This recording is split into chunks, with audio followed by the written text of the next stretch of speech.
আসসালামু আলাইকুম ভাই। ওয়ালাইকুম আসসালাম।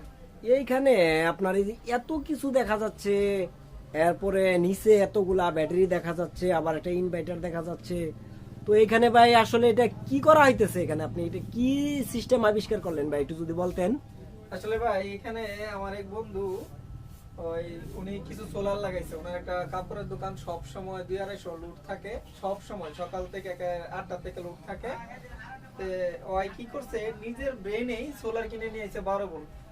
12 ভোল্ট সোলার যেহেতু হাইব্রিড অনেকে থাকে না, জানেন আপনারা হাইব্রিড কাজ করে না ভালোভাবে।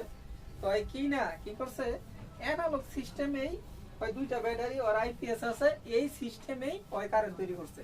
কারেন্ট তৈরি করে ওই এখন ঘরে কারেন্টের লাইন কাইটা দিছে। 2-250 লুট আর সব সময় ইনশাআল্লাহ ওর দোকান ভালো চলতেছে।